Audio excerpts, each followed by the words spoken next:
Hello and welcome to Uncle Cthulhu Reviews. So today I've got our opening, and it's the opening of the Black Powder 2 Waterloo starter set.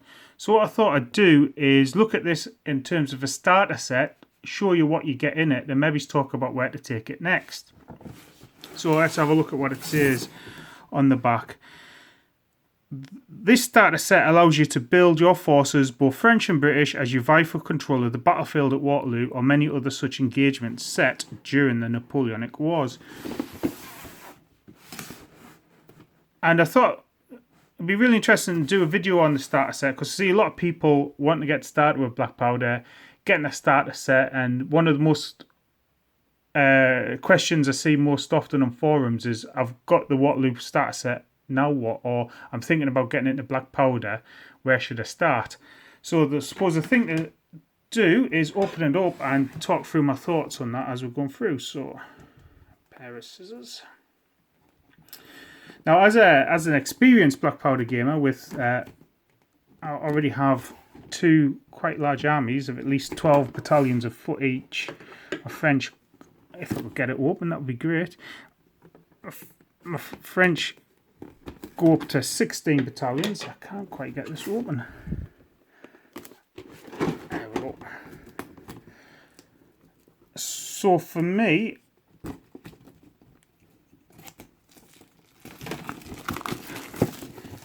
this probably is it.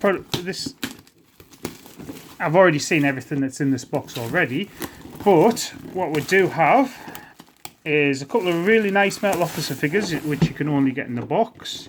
You can see them here, and it talks about reference sheets and casualty counters, so I'm really interested to see what the casualty counters look like. So let's get the box open. So first off is, put this on one side actually, Black Powder 2 rule book. So as you can see, that's a pretty thick tome, and what this is it is exactly what you get in the large book, but just in a smaller format. So even though it's a small format rule book, you're not missing out on anything. Next up is a booklet which is talking about Waterloo. So as you see, there's a map. Yeah, so this is the story of it, and actually what you got here is Black Powder. It comes into Black Powder quick start rules. Should be really useful. Secrets they're moving. And actually, you know, Black Powder is a really simple set of rules as is. Break test and shaking units. So what else have we got? Alright, so quick reference sheet is actually the box divider, which separates the plastics from the printed material. And I suppose the casualty counters are the stuff on the sides, which you'd require to cut out. Okay. So now the plastics themselves. 6 dice.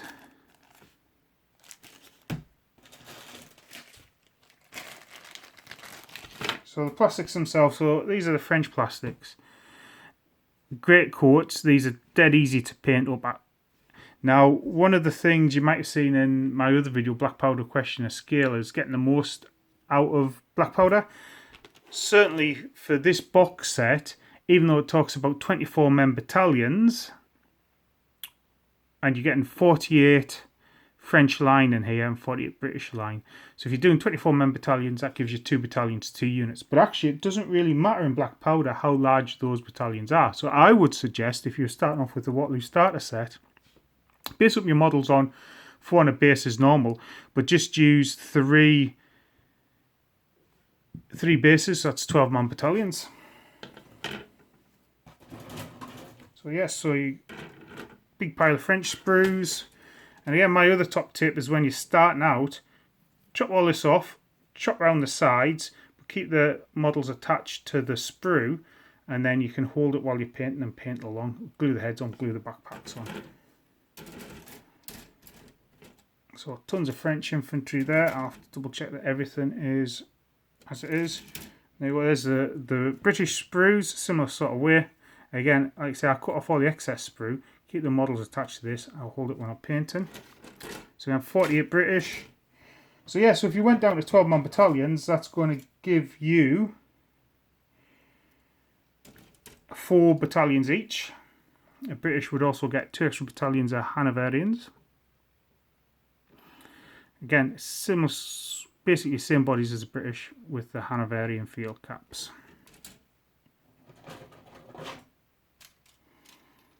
You're also getting chasseurs. So 12 chasseurs, which could use as 2 units of 6.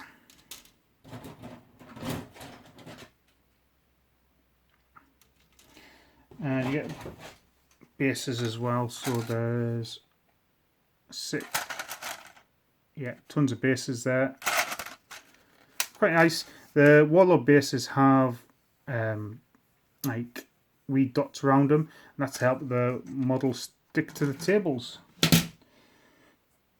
And finally, you've got a pack with the metal models in. So there should be a British gun, which will need assembly. So the plastic models will go together with polystyrene cement, plastic glue. The metal models will require super glue to go together. That's the rather jaunty looking British officer. And French officer holding a bottle. So where would I expand this to? So one of the things which you are missing are command bases. Now with black powder, the command bases, British would require two standard bearers. So if you were to turn the units into 24-man units, you would need 2 French, 2 British, and a Hanoverian. And I think they retail about £10 each, so that'll be £50 to get those metals up to scratch. If you were to use Victrix, Victrix basically have spare, it gives you about 60 models in a box for about 30 quid, which will give you 2 more battalions, but I think you get 4 command bases, so the possibility there would be to use Victrix plastics as commanders as a way to bulk out your forces. This would be a great box, especially if you're going to split it with somebody, because one side will get the British, one side will get the French, something to play off against each other. Certainly, when me and my pals have looked at starting games, we've ended up buying, say, 2 starter boxes, and one person took all the British, one person took all the French. That also gives you 2 sets of rules. So once you've got your command group sorted out, and I think the flags are a big thing that makes Napoleonic Wargaming look and feel like Napoleonic Wargaming. I think infantry is the main thing to start bulking out on. Games of black powder play a lot with infantry. And with that, you can either buy the warlord boxes, £15 each, and they give you the command and 24 men, or the Perrys, British and French, basically give you 36 or more men in the box. So if you got 2 boxes of those, you're basically looking at being able to make 3 battalions as well. The thing about the British box for Perrys is the rifle posing in a rifle line, which actually really look good if you use them as your light company for your skirmishers. So that's what you get in the box.